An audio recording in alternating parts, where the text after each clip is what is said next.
Assalamualaikum warahmatullahi wabarakatuh. Alhamdulillah, Sobat Trainer Syariah dimanapun berada, kita bertemu lagi di podcast Kajian Entrepreneur Syariah. Menjelang Idul Adha 1447 Hijriah atau tahun 2026 ini, kami menghadirkan dua narasumber.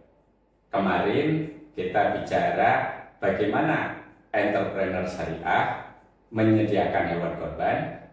Pada hari ini kita akan melihat tentang bagaimana fikih korban yang akan dibawakan oleh narasumber kita, Ustadz Usman Mohib LC. Beliau adalah alumni IMSIU Jakarta. Assalamualaikum Ustaz. Waalaikumsalam warahmatullahi wabarakatuh. Gimana kabar Ustaz? Alhamdulillah. Antum gimana kabar? Alhamdulillah baik. Terima kasih Ustaz sudah meluangkan waktu di podcast kita hari ini. Tentunya kita ingin mengetahui lebih dalam siapa sih yang memenuhi syarat untuk berkorban, karena dia adalah customer yang akan membeli hewan korban yang Sobat Trainer Syariah siapkan. Nah, tidak berlama-lama lagi, mari kita diskusi dengan tema penyediaan hewan korban, kajian fikih. Kalau kita bicara dari sisi entrepreneur, tentunya yang menjadi pembeli dari hewan korban adalah orang-orang yang memenuhi syarat untuk menunaikan ibadah korban. Nah, bagaimana ketentuan dari fikih terkait syarat orang yang memenuhi untuk melakukan ibadah kurban tersebut? Ya, silakan Ustaz. Bismillahirrahmanirrahim. Alhamdulillah wassalatu wassalamu ala Rasulillah Nabi Muhammad Abdullah wa la haula wa la quwwata illa billah. Baik, langsung ya to the point untuk menjawab bagaimana atau apa ya ketentuan ya syarat daripada si customer ya sekaligus dia sebagai orang yang akan berkurban. Ya. Syaratnya pertama adalah untuk yang menjadi customer ya atau menjadi seorang yang mutahhid, kita sebut dengan mutahhid ya atau orang yang akan berkurban. Pertama tentunya harus muslim ya.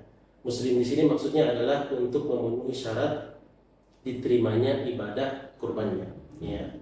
Kalaupun misalnya dia non muslim tetap bisa jadi customer ya. Tapi kalau untuk hal yang lain, tapi kalau untuk memenuhi syarat apakah diterima tidaknya ibadah kurbannya adalah pertama harus muslim ya, kemudian berakal ya, kemudian bukan budak ya, kemudian paling penting adalah mampu ya. Ini merupakan 4 ya. Jadi dia muslim ya, kemudian berakal, balik ya, tidak budak, kemudian paling penting adalah mampu secara finansial ya untuk membeli hewan kurban. Ustaz, kalau dewasa ini, terutama di kota besar, itu sudah agak lama muncul fenomena orang itu cenderung berkorban sapi patungan daripada berkorban sendiri, tapi mampunya hanya kambing. Nah, bagaimana pandangan fikih terkait dengan hal ini? Oke, jadi sebenarnya ya dari pandangan fikih itu diperbolehkan bahwa kalau untuk onta ya, cuma di sini tidak ada onta ya. Kalau untuk onta itu diperbolehkan maksimal 7 orang maksimal ya. Nah di sini sebenarnya ada banyak mindset yang tersebar di masyarakat harus 7 orang, nggak boleh kurang. Padahal maksimalnya itu adalah 7. Jadi kalau misalnya patungan 2 orang, 3 orang dan sampai 7 itu diperbolehkan. Jadi onta itu 7, kemudian sapi itu 7 orang ya. Atau kerbau, kemudian kambing itu 1 orang. Ya. Nah, untuk ketentuan daripada jual belinya berarti kalau boleh nanti diwakilkan oleh satu orang. Ya, satu orang membawa nominalnya daripada harga sapi tersebut, ya, kemudian dilakukan transaksi, ya, pembeli dan penjual. Kalau di kota besar kan banyak orang yang dia udah berpatungan, tapi karena kesibukan sehingga misalkan tadi maksimal 7 orang itu 7-7 nggak bisa nih untuk memilih hewan kurban sehingga diwakilkan oleh panitia masjid. Kalau seperti itu gimana? Diperbolehkan, ya, dalam Islam diperbolehkan namanya al-wakalah. Wakalah itu artinya mewakilkan sesuatu, ya, kepada orang lain, termasuk dalam jual beli, ya, dalam jual beli. Maka ini diperbolehkan. Yang penting tadi adalah kejelasan daripada nominalnya, kemudian sudah terpenuhi. Kalau memang yang dimaksud adalah 7 orang, berarti 7 orang harus terpenuhi semuanya, sudah membayarkan nominal yang seharusnya dibayarkan, ya. Kemudian dengan meniatkan itu kita wakilkan kepada pihak masjid, panitia masjid, diperbolehkan, ya, wakalah. Kan umumnya kalau di kita itu kambing dan sapi. Nah, tapi tentunya tidak semua kambing atau tidak semua sapi memenuhi syarat untuk dijadikan hewan kurban. Nah, kira-kira apa saja nih syarat terkait dengan hewan kurban tersebut, baik sapi maupun kambing? Benar, ya, Masya Allah. Jadi untuk syarat tadi kita sudah sebutkan, yang penting dia hewan ternak, ya, antara onta, sapi atau kambing.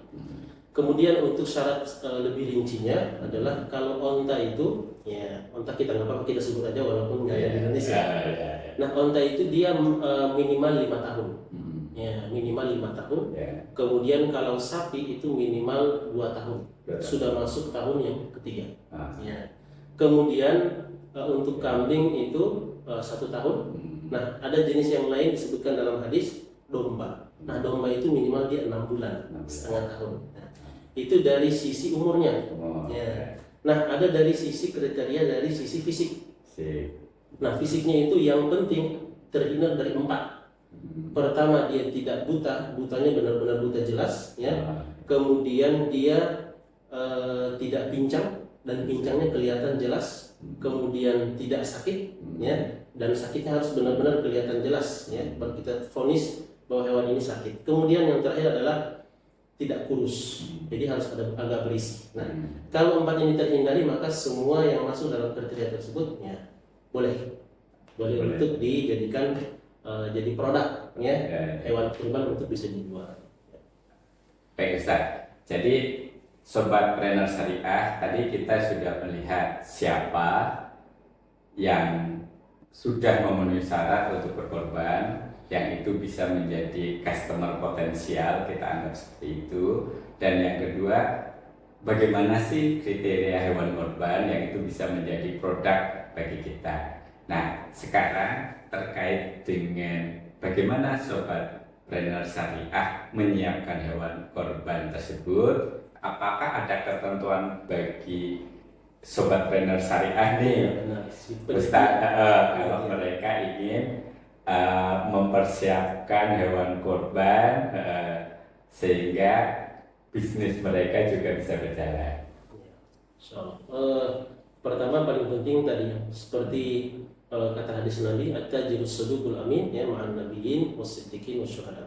Jadi pebisnis yang jujur, pebisnis yang amanah itu adalah mereka nanti akan bersama para nabi di akhirat. Nah, ini kita menjunjung tinggi kejujuran. Kenapa? Karena menyediakan hewan kurban tidak sekedar menyediakan saja. Di situ kan ada syarat-syaratnya seperti kita sudah sebutkan tadi, seperti tidak boleh sakit, ya, tidak boleh pincang. Kemudian dari sisi umur, karena kemudian tidak ada yang bisa memprediksi kecuali si pemilik, ya, yang tahu, ya, maka bagi seorang trainer, ya, menyediakan juga bisa memberikan informasi yang jelas supaya ini bisa menarik customer, ya, bahwa ini kambing sudah 1 tahun, artinya dia sudah memenuhi syarat untuk bisa dikurbankan. Jadi syaratnya tadi pertama kita jujur. Kemudian yang berikutnya ketentuannya adalah ketentuan jual beli secara umum, ya. Ada akad, ya bahwa barangnya ada, entah itu milik kita atau milik orang lain. Kalau milik orang lain berarti harus ada wakilnya, ya, niat untuk mewakilkan. Kemudian ada customernya, ya, kemudian ya, ada si baik, ya, atau penjualnya. Ya, syarat jual belinya seperti biasa. Yang penting tadi akadnya jelas, ya. Kemudian yang paling penting sebenarnya dalam jual beli itu adalah pada ada yang istilahnya salam. Salam itu artinya pesanan. Jadi barangnya tidak ada, tapi duit sudah DP, ya, sudah dibayarkan. DP itu sudah dibayarkan lunas, tapi barang tidak ada. Nah, ini juga boleh, ya, diperbolehkan. Yang tidak boleh itu adalah seseorang bertransaksi jual beli yang menjual belum punya barangnya dan yang membeli pun belum membayarkan sesuatu. Nah, di sini nanti transaksinya apa? Transaksi sesuatu yang tidak ada, maka ini tidak diperbolehkan. Maka harus ada salah satunya, entah barangnya duluan atau uangnya duluan, ya, apa nominalnya duluan. Ini untuk persyaratan dalam jual beli secara umum. Nah, untuk kalau produk kurban berarti lebih banyak lagi yang harus diperhatikan, seperti dari umur, ya, kemudian kriteria sehat atau tidak, dan seterusnya. Baik Ustaz, fenomena yang ada di sekitar kita Ustaz itu kebanyakan tadi misalkan panitia masjid gitu ya, dengan akad wakalah tadi ya, mewakili para mudori untuk membeli hewan korban. Nah, tetapi karena biasanya kalau sudah mendekati hari H itu harga hewan korban itu naik, biasanya panitia masjid ini membelinya cepet-cepetan nih, bahkan kadang-kadang sebulan sebelum hari H udah beli dulu. Tapi permasalahannya mereka juga tidak punya lahan nih untuk memelihara hewan korban sampai hari H itu, sehingga akhirnya dititipkan lagi ke penjual. Nah, tapi posisi seperti ini kan ada resiko ya Ustadz ya. Apakah resiko penurunan berat badan atau resiko sakit, atau bahkan parahnya mati nih ya korbannya gitu sebelum hari H.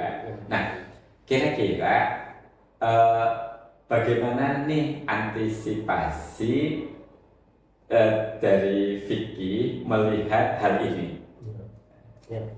Baik, pertama kita harus lihat dulu, biasanya seorang trainer itu untuk menarik customer, ya, dia memberikan pelayanan, ya, dia menawarkan pelayanan bahwa bisa dititipkan sampai hari H, ya. Itu kan untuk menarik customer, ya. Kita lihat di lapangan seperti itu. Nah, ketika itu sudah terjadi, ya, bahwa seorang trainer menawarkan hal itu, maka customer datang, ya, bahwa customer sekaligus dia seorang mutohi, orang yang ingin berkorban, maka syarat itu jadi masuk. Syarat itu jadi masuk dalam sebuah kesepakatan jual beli. Artinya setelah dia membeli, ya, si mutohi ini membeli, maka sebuah kewajiban, ya, bagi si penjual ini untuk merawatnya, karena dia memasukkan hal tersebut dalam syaratnya itu di dalam akad ya. Akadnya. Jadi dan dengan seperti itu kan orang mau membeli juga. Jadi artinya orang membeli karena ada syarat itu. Ya, maka itu masuk dalam syarat seperti kata Nabi, al-muslimuna ala syurutihim, ya, bahwa seorang muslim itu tergantung dengan syarat-syarat yang mereka sepakati. Kalau itu sudah disepakati, maka itu sudah masuk dalam syarat sahnya jual beli tersebut. Ya.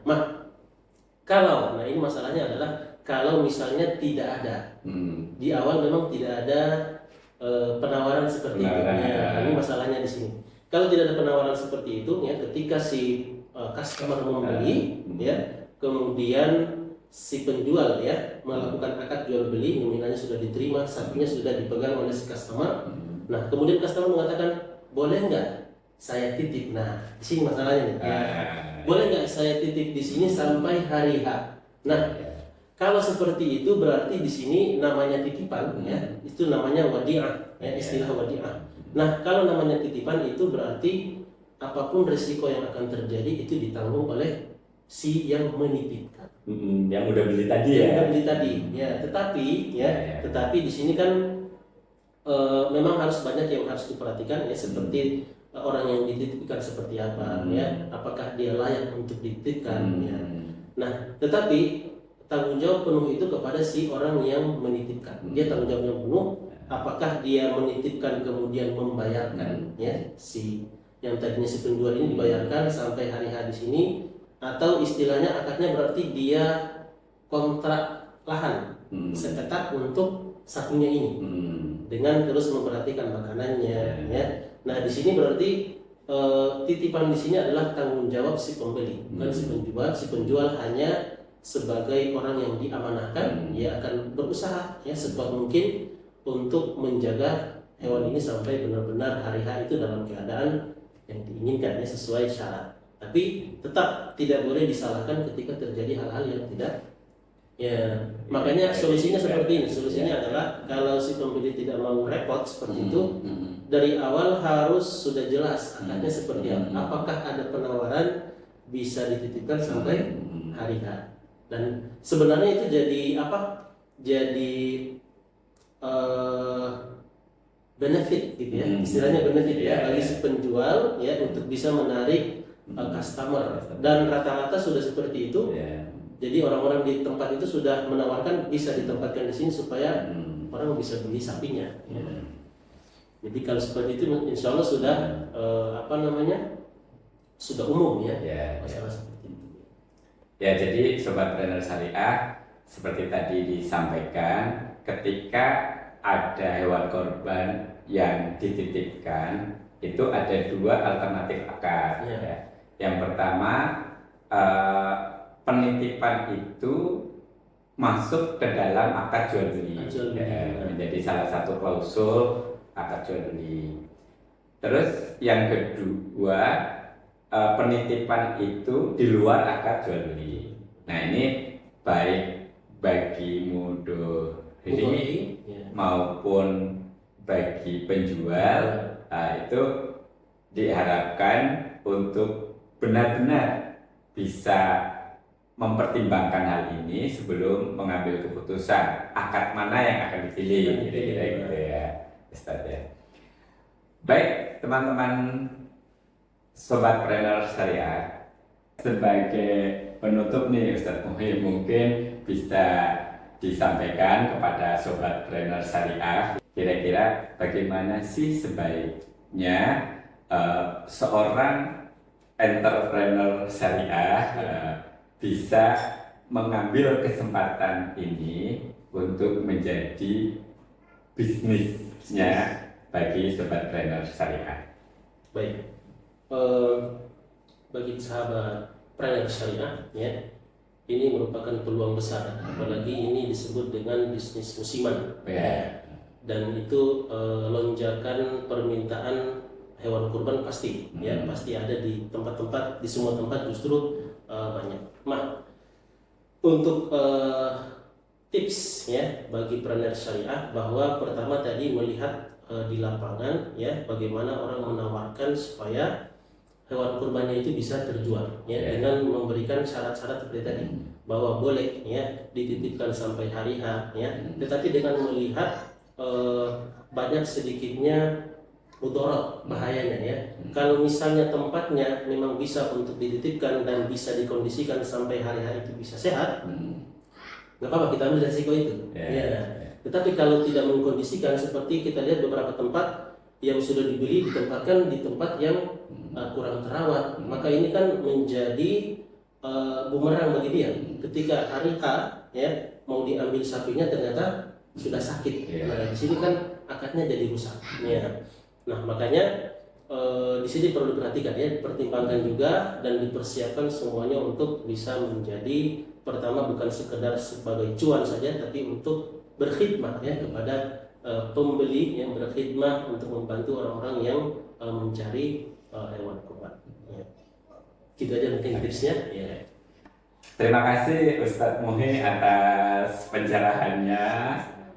Sobat Trainer Syariah, demikian diskusi kita yang sangat menarik, sehingga hal ini mungkin bisa menjadi bekal bagi Sobat Trainer Syariah dimanapun berada ketika mempertimbangkan untuk berbisnis di farm atau di penyediaan hewan yang pada setiap tahun ada masa panennya gitu ya kira-kira ya, musimnya.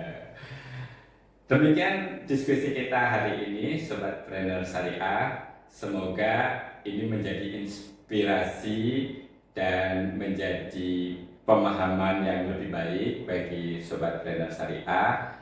Dan jangan lupa untuk terus mengikuti podcast Kajian Entrepreneur Syariah di YouTube.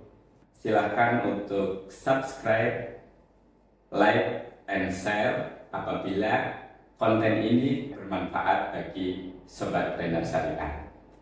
Billahi taufiq wal hidayah. Assalamualaikum warahmatullahi wabarakatuh.